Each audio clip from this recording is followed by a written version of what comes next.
형제들아 우리가 아시아에서 당한 환난을 너희가 모르기를 원하지 아니하노니 힘에 겹도록 심한 고난을 당하여 살 소망까지 끊어지고 우리는 우리 자신이 사형 선고를 받은 줄 알았으니 이는 우리로 자기를 의지하지 말고 오직 죽은 자를 다시 살리시는 하나님만 의지하게 하심이라. 오늘은 고린도후서 1장 8절에서 10절 말씀을 가지고 같이 은혜를 나누고자 합니다. 오늘 본문은 지난주에 말씀드렸던 것 같이 바울이 자신의 교리와 삶의 일치를 보여주는 좋은 본문 중에 하나라고 이렇게 말할 수가 있습니다.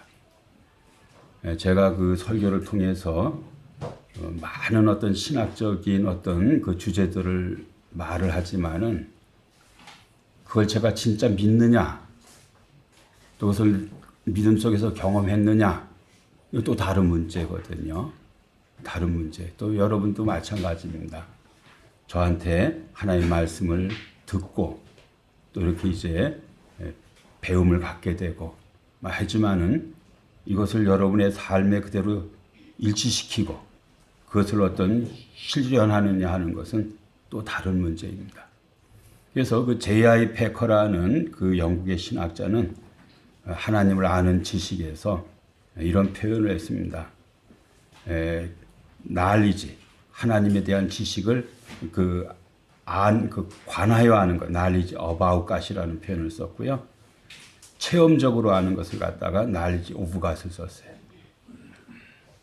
하나님에 관하여는 우리가 엄청 많이 듣는데 하나님을 아는 지식을 내가 그대로 체득하고 있는지 몸으로 그것을 느끼고 있는지는 또 다른 문제예요. 이 시간 바울과 같이 여러분이 교리와 삶이 일치되고 지식이 삶과 일치되는 그러한 참 귀한 시간이 되기를 바랍니다. 8절에 보면은 형제들아 우리가 아시아에서 당한 환난을 너희가 모르기를 원하지 아니하노니 힘에 겹도록 심한 고난을 당하여 살 소망까지 끊어지고 이렇게 8절이 기록되어 있습니다. 8절에서 바울은 자신이 아시아 지역에서 겪었던 고난이 얼마나 심각했는지를 이렇게 밝히고 있습니다. 그리고 고린도 교회 성도들에게 그 상황을 자세히 알려주고 있습니다. 바울은 힘에 겹도록 심한 고난을 당했다고 이렇게 말하고 있습니다. 힘에 겹도록. 그리고 살 소망까지 끊어졌다. 살 소망까지 끊어졌다고 이렇게 말하고 있습니다. 고통이 보통 고통이 아니라 죽을지도 모른다. 이러다 죽을지도 모른다는 그러한 어떤 고통, 그 절망적 상황에 처해 있었다는 것을 말하고 있습니다.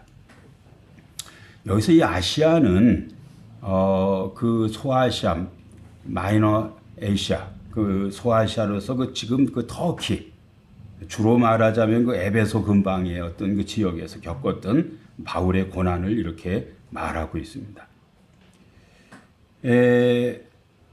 어려움이 너무 많으니까는 그 육체적으로만 흔들리는 것이 아니라 믿음도 막 흔들릴 수가 있어요. 막 그냥 현속적인 어려움이 오고 그 어려움도 막 어떤 죽을 지경까지 내모는 어려움이 오고 막 이렇게 되면은 영적으로도 위험합니다. 그냥 육신적으로도 위험하지만은 영적으로도 위험합니다. 그래서 진짜 하나님이 계신 건가 하는 그 하나님의 부재에 대해서 많이 생각도 하게 되고요. 막 그런 어떤 이 고난이 주는 그런 어떤 위험 속에 영적인 위험도 이렇게 있습니다. 9절에 보면은 우리는 우리 자신이 사형 선고를 받은 줄 알았으니 이는 우리로 자기를 의지하지 말고 오직 죽은 자 가운데 죽은 자를 다시 살리시는 하나님만 의지하게 하려 하심이라 그랬습니다.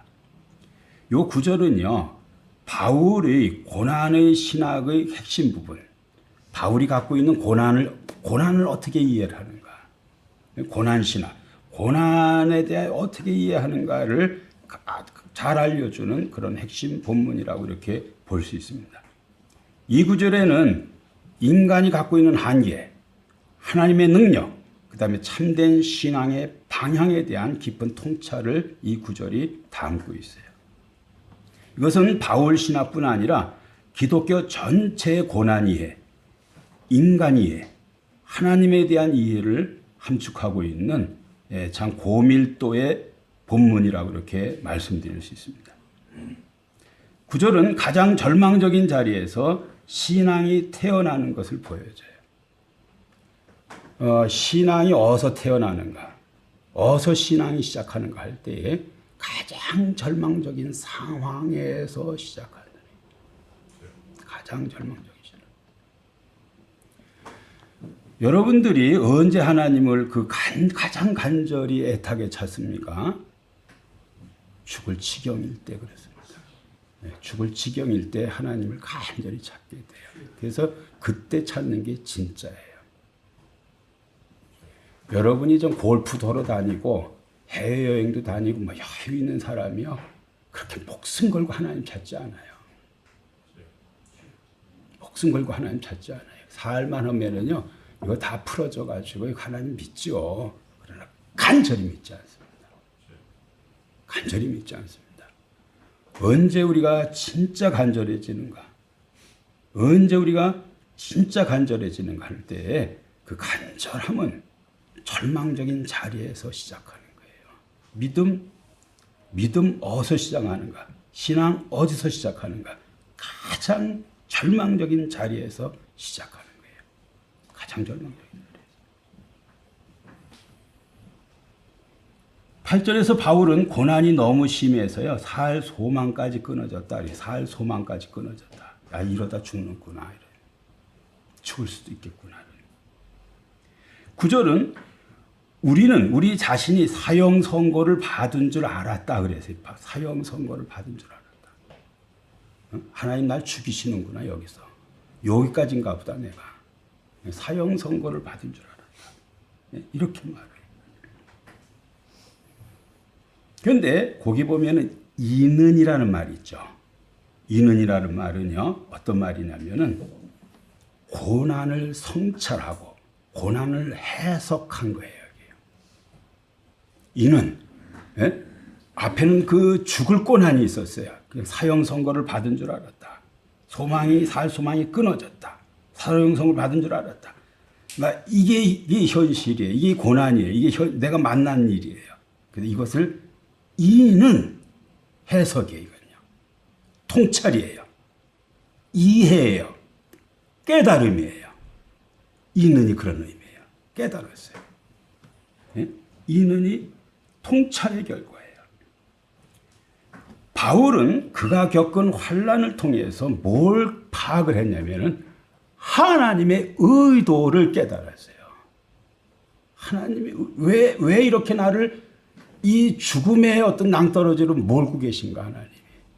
왜 이런 어려움 속에 나를 자꾸 몰아내시는가 하는 그 의도를 파악했어요. 의도를 파악했어요. 9절은 단순한 고난의 기록이 아니라 그러므로 바울이 그의 고난을 신학적으로 해석한 고백문이라고 이렇게 볼 수 있어요. 9절에는 고난의 목적과 신앙의 본질에 대한 깊은 통찰이 있어요. 바울은 자신이 죽음을 피할 수 없는 사형 선고를 받은 것처럼 느꼈다고 말했어요. 이처럼 죽는 것 외에는 다른 것을 생각할 수 없는 없었던 그러한 배후에는요, 하나님의 어떤 목적이 있었어요. 그 목적이 있었어요. 그 목적이 뭐예요? 연약한 자가 연약한 자기 자신을 의뢰하지 말고 죽은 자를 다시 살리시는 하나님만 의뢰하라는 하나님의 목적이 있었던 거예요. 이게 하나님이 이 코나로 모른 목적이에요. 뭘 의지하지 말라고요? 자기 자신, 연약한 자기 자신을 의뢰하지 말아라. 연약한 자기 자신을 의지하지 말아라. 그리고 뭘 의지하라고요? 죽은 자를 다시 살리시는 하나님만을 의뢰하라. 이것을 이것을 위해서 하나님이 자꾸 모시는 거예요. 어디로? 절망적인 상황으로. 하나님을 의지하라고. 하나님을 의지하라고. 우리로 자기를 의지하지 말고, 이 구절은요, 자기에 대한 완전한 신뢰를 거부하는 거예요. 우리가요, 조금 잘 나가면요, 내가 꽤나 괜찮지 이런 생각하거든요. 그런 생각하거든요. 예? 뭐 어디 가서도 나도 뭐 그냥 할 수 있지 뭐 이런 생각 있잖아요. 후추란 이런 게 있거든요. 이걸 다 내려놓으라는 거예요. 내가 뭘 할 수 있다는 걸 싹 내려놓게 하는 거예요. 싹 내려놓게 하는 거예요. 그래서 이 구절은요, 자기 자신에 대한 완전한 신뢰를 거부하는 거예요. 나를 믿을 만한 그런 존재 아니라고 생각하는 거예요. 나 믿었다면 큰일 난다고 생각하는 거예요. 누굴 믿어야 돼요? 하나님만을 믿어야 돼요. 하나님만을 믿어야 돼요. 예? 이런 힘들었는데 어떤 그 가능성들을 다 깨트리는 거예요. 다 깨트리는 거예요. 그래서 자기 의존성을 깨트리는 하나님의 섭리에 대한 통찰이라고 볼 수 있어요. 자기 의존성에 대한 그 의존성을 깨트리는 하나님의 섭리에 대한 통찰이다. 자기 의존에 대한 해체. 자기 의존하는 것을 다 그냥 무로 돌리는 거예요. 나를 의지했다간 큰일 나겠구나 이런. 뭐를 의지해야 돼요? 하나님을 의지해야 돼요. 어떤 하나님이에요? 오직 죽은 자를 다시 살리시는 하나님만 의지하게 하심이라 그랬어요. 오직 죽은 자를 다시 살리시는 하나님만 의지하는. 바울은 하나님께서 자신을 극단적인 절망의 자리로 몰아가신 이유가 자기를 의지하지 않게 함이라고 해석을 했어요. 이는 이게 통찰의 결과예요. 해석의 결과예요. 해석의 결과 뭐라고요? 자기를 의지하지 않게 하려 합니다. 자기를 의지하면 안 된다. 바울은 육체적, 정신적, 영적 한계에 도달했을 때에 비로소 하나님을 전적으로 의지할 수 있었음을 고백하고 있어요. 이거는 하나님 외에는 나를 구해낼 방도가 없다. 이렇게 생각합니다. 하나님 외에는 없다. 여기서 빠져나가게 하는 것은 하나님밖에 없다. 여기서 길 내는 것은 하나님밖에 없다. 여기서 나를 살리는 것은 하나님밖에 없다. 요 상태가 됐을 때 요것을 믿음이라고 말하는 거예요. 이것도 믿었다, 저것도 믿었다. 이것도 붙잡았다, 저것도 붙잡았다. 그 믿음이 아니에요. 그냥 진짜 하나님밖에 저는 없어요. 하나님밖에 없어요. 이건 믿음이에요. 이건 믿음이에요.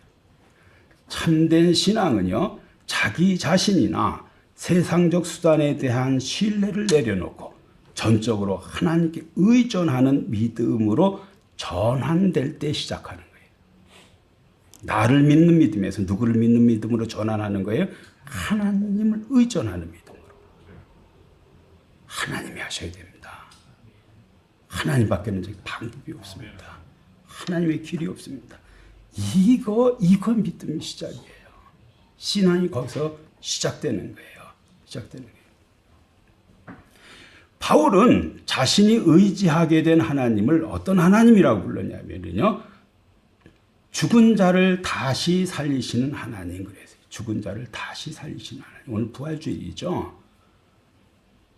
죽은 자를 다시 살리시는 하나님. 부활의 주님. 부활을 가능케 하시는 하나님. 우리 신관이라는 게 있습니다. 그 사람이 믿는 신이 있어요. 신은 어떤 분이라고 믿는 게 있어요. 한 달란트 가진 사람 있죠? 그 사람의 신관은 어떤 신관이에요? 하나님을 노랭이라고 생각해요. 째째하다고 생각해요. 내 거 뺏어 먹는다고 생각해요. 나 이용해 먹는다고 생각해요.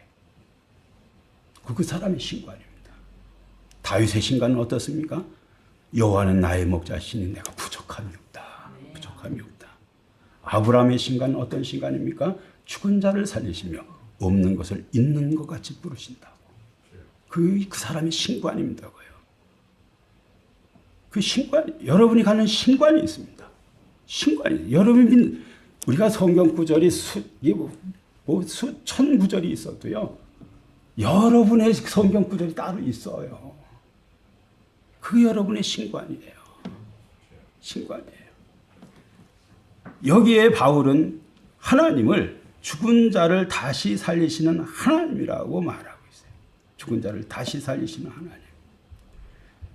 칼바르트는요, 이 구절을 이렇게 얘기를 했습니다.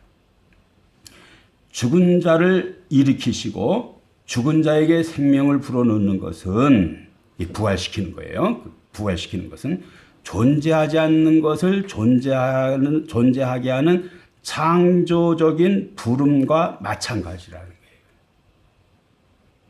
거예요. 예? 죽은 자에게 생명을 불어넣는 것은 존재하지 않는 것을 존재하게 하는 창조적 부름과 마찬가지다. 이게. 부활의 행위는요, 창조 행위예요. 창조 행위예요. 창조 행위예요. 예? 죽었는데 거기에다가 생명을 불어넣어서 살을 일으켜내버렸어요. 일으켜내버렸어요. 창조 행위예요. 오로지 이것은 하나님만 하실 수 있는 일이며 하나님 위에 다른 어떤 요소도 이 일에 끼어들 수 없는 일이다 그랬어요. 이 창조와 부활의 어떤 그 사역에는요, 인간적인 가능성이 하나도 없어요. 그건 하나님만 하시는 거고요. 하나님만 하시는 거예요. 거기 무슨 인간의 노력이 끼어들 틈이 하나도 없는 거예요. 여기는요. 창조에 무슨 인간의 노력이 들어가요. 부활에 무슨 인간의 노력이 들어가요. 무슨 어떤 인간의 힘이 거기 무슨 보탬이 돼요. 안 돼요. 하나님만 하시는 거고요. 하나님이 하시는 거예요. 아멘, 아멘. 하나님이 하시는 거예요. 하나님이 하셔요. 인간적인 요소 하나도 없어요. 여러분 마찬가지입니다. 저도 마찬가지, 여러분이 마찬가지고 막 얽혀있는 문제들. 이거 어떻게 푸는가? 하나님이 창조적 능력을 발휘하실 때, 부활의 역사를 드러내실 때 풀어지고 길이 나고 새로운 시대가 열리고 막 하는 거예요. 막 하는 거예요. 하는 거예요. 이러한 생명의 주인이신 하나님만 의뢰하게 하려고 하나님은 바울을 스스로에 대한 소망을 조금도 가질 수 없는 상황까지 처하게 하셨어요. 저는 제가 목회를 해보면은요, 전에도 그런 말씀 제가 많이 드렸어요. 제가 의지하는 사람은 다 빼버려요. 다 빼. 우리 집사람 제가 너무 의지해. 그냥 데려가. 다 없어요. 다 없어요. 뭐 하는 거예요?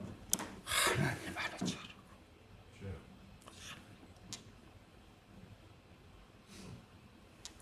하나님만 의지하라고.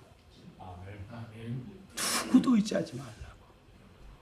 다 빼가요. 다 빼가요. 그렇게 몰아요. 인간을 의지하지 말아요. 이 부활은, 창조는 내 고유 사역이고 고영역이네. 이 일을 내가 할 것이니까는 아무도 의지 말아라. 아무도 의지하지 말아라. 여러분 마찬가지입니다. 여러분 삶에 부활이 필요하고 창조가 필요한데 하나님이 하셔요. 이거. 하나님이 하셔요. 하나님이 하셔요.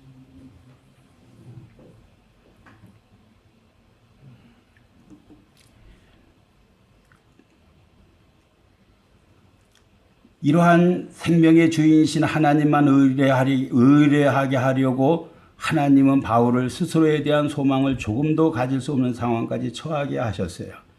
이는 고난을 제거하는 하나님보다 고난을 통해 새 생명을 창조하시는 하나님에 대한 신앙을 보여줘요. 이 굉장히 의미 있는 그러한 표현인데요. 여러분 생각할 때에 여러분은 어떤 생각을 자꾸 갖고 있냐면은 이 문제만 좀 제발 좀 빼줬으면, 제거해줬으면 좋겠다 이렇게 생각을 해요.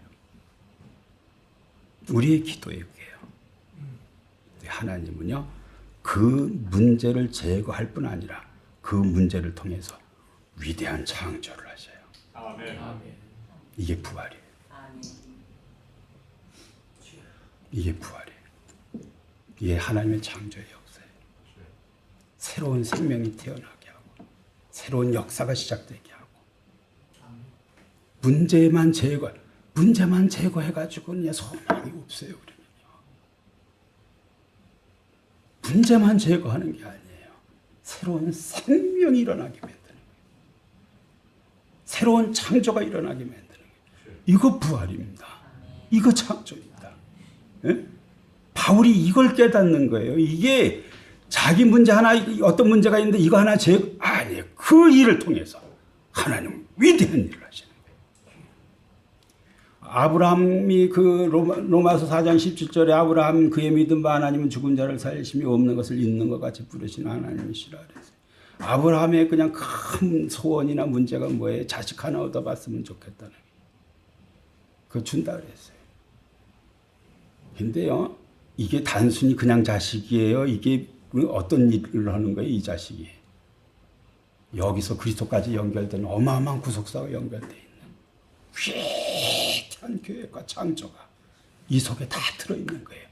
그 사람의 궁핍을, 그 사람의 어떤 그 고난을, 그 사람의 어려움을 갖다가 하나님이 제거하는 것뿐 아니라 창조를 하신다.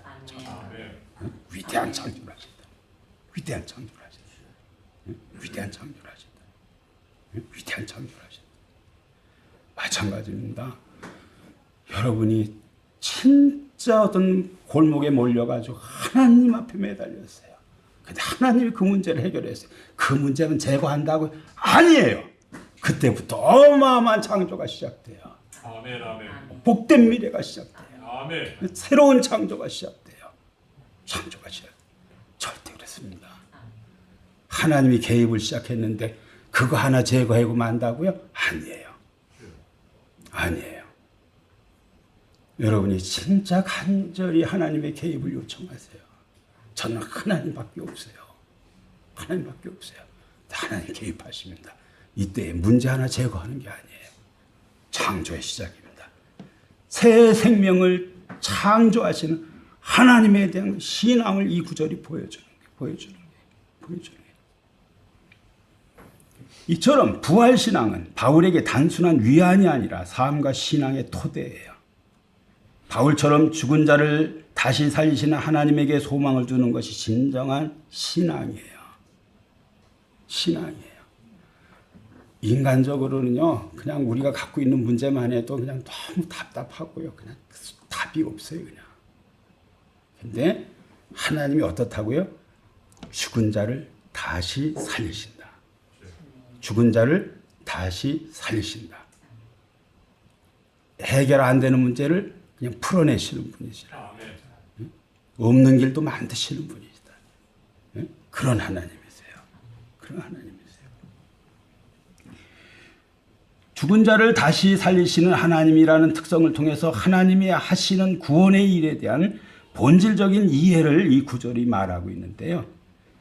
이는 신약 성경에서 하나님에 대한 중요한 교리적 선언이기도 하지만 바울 신학의 중심을 이루는 그러한 요소의 이 부활이라는 것이.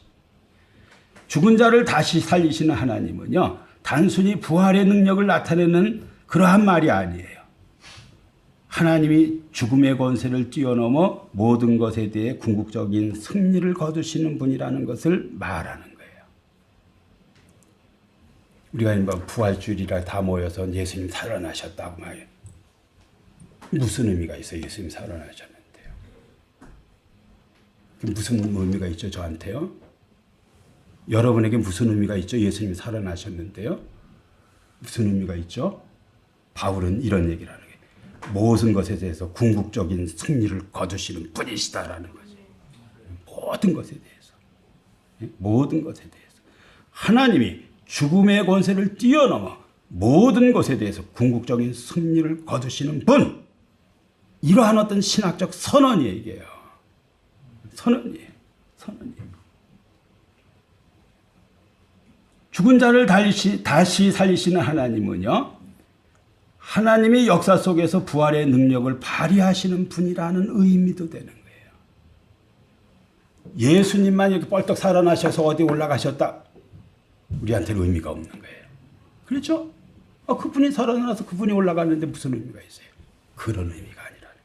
어떤 의미예요? 그 부활의 능력이 오늘날 발휘된다는 거예요. 오늘날 발휘된다는 거예요. 예? 죽은 자를 다시 살리신 하나님은요, 바울의 문제에서 능력을 발휘한다니까는. 아멘. 능력을 발휘한다니까는. 아멘. 현실에서 능력을 발휘한다니까요. 모든 것을 다 이기는 능력을 가지신 그 주님이 우리의 현실에서 능력을 발휘하신다니까요. 아멘. 네? 발휘하신다니까요. 발휘. 현재 신자의 삶에 적용되는 구원의 현실을 의미하는 거예요. 구원의 현실을 의미하는 거예요. 고린도후서 1장에 바울은 자신의 고난을 고백하면서도 고난이 하나님에 대한 의존을 강화시키는 도전임을 말해요. 진짜 여러분이 고난을 당하는데요, 이것을 바울과 같이 이해하고 해석하고 받아들여서 진짜 여기서 새 생명이 탄생하는 부활의 역사를 경험하는 이런 고난이어야지, 잔뜩 고난만 당하고 죽어버리면, 잔뜩 고난만 당하고 뭐 어떻게 그냥 그것도 돼버리면 그건 어리석은 거예요. 고난 왜 주시는가? 하나님만 의지하라고. 아멘. 하나님만 의지, 하나님을 의존하라고. 하나님을 의존하라고. 하나님을 의존하라고. 고난은 신앙을 정화시켜요. 막다른 골목에 가면은요, 진짜 하나님 찾게 돼요. 하나님만 찾게 돼요. 하나님만 찾게 돼요. 하나님 중심의 존재로 변화시켜요. 고난이 그렇게 해요. 하나님 중심의 존재로 변화시키는 이 고난이에요. 고난이에요. 편하면은요, 그렇게 간절히 안 쳐져요. 근데 너무 힘들어. 그저 그냥 잠잘 때도 그냥 그래, 머리도 그냥 그 설교라도 듣고 자려고 그러고, 매달리게 되는 거예요. 매달리게 되는 거예요. 하나님은 때로 신자들이 자기의 능력을 철저히 의심하고 전적으로 하나님만 의지하도록 의도적으로 인간 자원을 제거해. 인간 자원을 제거해. 사람이 의지하는 걸 다 빼버린다니까. 하나님만 의지하라고. 하나님을. 그 아브라함도 인간적인 술수 써보죠. 75세에 또 첩을 얻어가지고 애도 낳고 하나님 다 내보내죠. 근데 그거 아니라고. 저 100살 됐는데요. 우리 아내 뭐 90살인데요. 다 어떤 생리가 끊어서 이런 생산 능력 다 상실했는데요. 괜찮다. 내가 죽은 자를 다시 살리시는 하나님이시다. 나는 그런 하나님이다. 저도 마찬가지. 여러분도요. 여러분의 현실을 보지 말고 바울이 바라봤던 죽은 자를 다시 살리시는 하나님을 바라볼 수 있기를 바라요. 아멘. 하나님 바라보셔야 돼요. 고린도후서 이제 그 1장 10절 거기 보면 그가 이같이 큰 사망에서 우리를 건지셨고 또 건지실 것이며 이후에도 건지시기를 그에게 바라노라 그랬습니다. 예, 아까 그 8절에는 살 소망이 끊어지게 됐다. 10절에는 사형 선고를 받은 줄로 알았다. 여기에 10절에는요 큰 사망이라고 그랬어요. 큰 사망에서. 고린도후서 11장 23절에서 28절에 보면요, 바울이 당한 고난을 자세하게 기록했어요. 그들이 그리스도의 일꾼이냐 정신없는 말을 하거니와 나는 더욱 그러하도다. 내가 수고를 넘치도록 하고 옥에 갇히기도 더 많이 하고 매도 수없이 맞고 여러 번 죽을 뻔하였으니 유대인들에게 40에서 하나 감한매를 5번 맞았으며 감한매를 5번 맞았으며 3번 태장으로 맞고 1번 돌로 맞고 3번 파선하고 일주일을 깊은 바다에서 지냈으며 여러 번 여행하면서 강의 위험과 강도의 위험과 동족의 위험과 이방인의 위험과 신의 위험과 광야의 위험과 바다의 위험과 거짓 형제 중의 위험을 당하고 또 수고하며 애쓰고 여러 번 자지 못하고 줄이고 목마르며 여러 번 굶고 춥고 헐벗었노라. 이외의 일은 고사하고 아직도 날마다 내 속에 눌리는 일이 있으니 그 모든 교회를 위하여 염려하는 것이라 그랬습니다. 40의 감한매를 5번이나 맞았다. 태장을 3번 맞았다. 돌로 1번 맞았다. 3번 파산했다. 뭐 수없는 고난을 여기 이렇게 말하고 있어요. 바울은 이러한 절망의 끝에서 하나님을 경험했고요. 10절은 그 경험에 대한 신학적 해석이고요. 신앙 고백이에요. 하나님이 이제 아까 그 죽은 자를 다시 살리시는 하나님을 의뢰했잖아요. 근데 그 결과가 어땠느냐? 또 현재는 어떠냐? 또 앞으로는 어떨 거냐? 이거 말하는 거예요. 과거에 그 하나님을 믿어봤더니 어떤 일이 생겼느냐? 어떤 일이 생겼어요? 건지셨다는 거예요. 현재 어떻다는 거예요? 건지시고 있다는 거예요. 앞으로 어떻게 될 거냐? 건지실 것이라는 거예요. 이게 바울이 경험한 고난에 대한 신학적 해석이자 신앙 고백이에요. 신앙 고백이에요.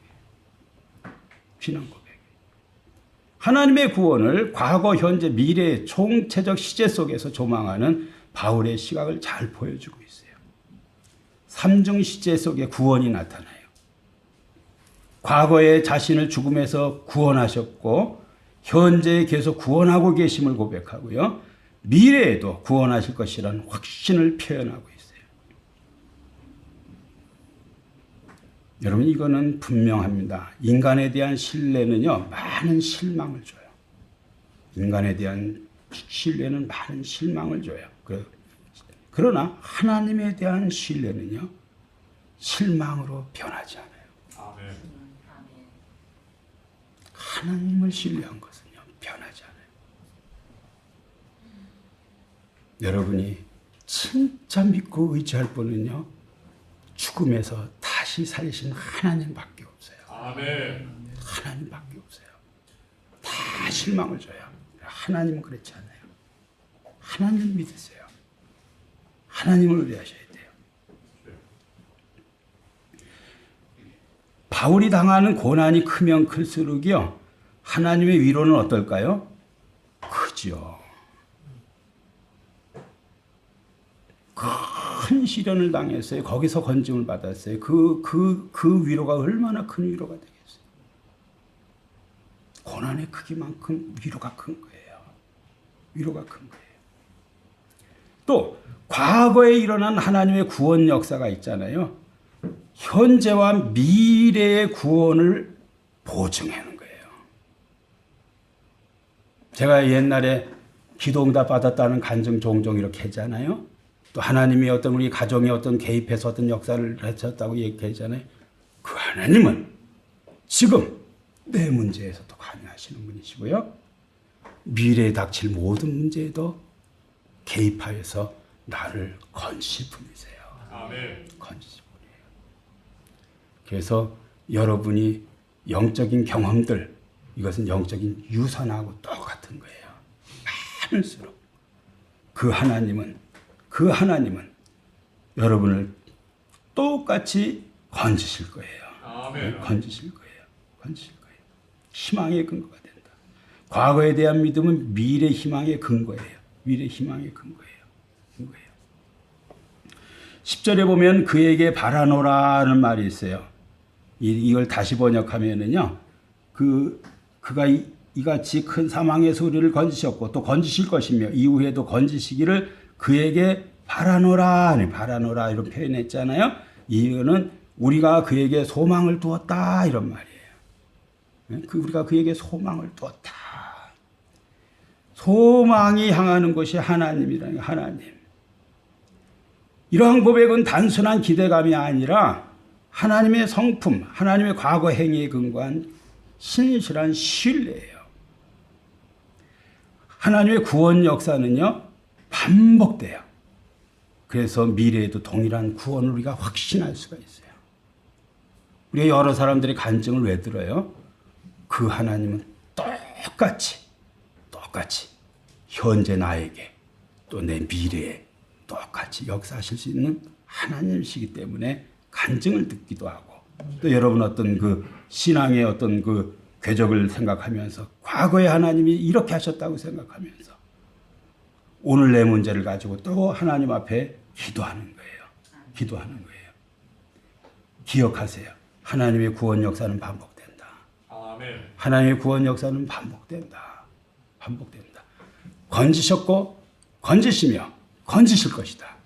건지시며 건지셨고 건지시며 건지실 것이다. 반복된다. 한 번으로 그치는 것이 아니라는 것을 여러분이 아셔야 돼요. 아셔야 돼요. 많은 그리스도인은요, 고난 중에 하나님의 부재를 경험하는 것처럼 느껴요. 어려움이 계속 오면요, 옆에 사람들도 그래요. 저 하나님이 좀 저주하나? 하나님 없나? 참 딱하다 이렇게 생각해요. 제가 지난주 유기성 목사님 설교를 마저 한 주일 내내 이렇게 들었어요. 근데 그분이 이런 얘기를 하더라고요. 저는 옛날에 옛날에는 자기가 이런 생각을 했었다는 거예요. 하나님이 축복을 하는 목회자가 있고 조금 저주하는 목회자, 저주만 이런 어떤 그냥 그런 목회자가 있다고 생각했다는 거예요. 그러면 축복을 주는 목회자는 어떤 사람일까요? 대형 교회, 무슨 그냥 큰 대형 차를 타고 무슨 고급 세단 차를 타고 여러 어떤 유력한 사람 만나고 다니고 이런 사람 자기 생각하고 모든 사람이 다 희망하는 거죠. 이런 사람이 그런 사람, 복을 받은 사람인 줄 알았다는 거예요. 근데 이 사람이 자기 할아버지가 목사였는데 할아버지를 생각하면서 그거 아니라고 생각한 거예요. 지질이 가난한 목사, 진짜 대접 없는 목사, 이런 사람이 결코 하나님 앞에 저주받은 게 아니라는 거예요. 자기 할아버지 때문에 자기가 이런 대접을 받는다고 생각하는 거예요. 자기 어느 호텔에서요 울었다는 거예요. 이런 대접을 왜 나한테 이 교회들이 이렇게 하느냐고. 그래서 이게 어디서 왔나 생각하니 자기 할아버지의 희생으로 생겼다고 생각해요. 그리고 천국에 갔어요. 누가 하나님 앞에 어떤 상급이 있을까요? 대접받은 사람? 이 세상에서 다 해먹고 왔잖아요. 빵. 아무 대접이 없었어요. 희생밖에 없었어요. 천국에 가면 어떨까요? 생각이 달라졌다. 저주받은 목사 없어요. 없어요. 저주받은 성도 없어요. 그 어려운 속에서도 묵묵히 믿음의 길을 걸어가고 선한 사업을 힘쓰고 그거요 복 받는 거예요. 아멘. 복 받는 거예요. 그게요. 복 받는 거예요. 복 받는 거예요. 그걸 믿으셔야 돼요. 그걸 보셔야 돼요. 우리가 속으면 안 돼요. 속으면 안 돼요. 고난이요 하나님 부재 아니에요. 하나님 부재 아니에요.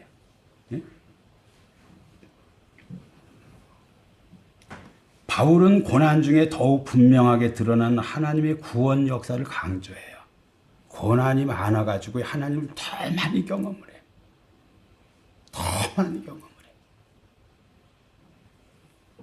저는 고난, 그런 우리 후배 목사들도 그래요. 그냥 제가 고난 많이 당한 거 이렇게 보면 자기네들이 제가 당한 거 하나만 당해서도 그냥 어려웠을 거라고 이런 말이에요. 엄청 많이 당했죠.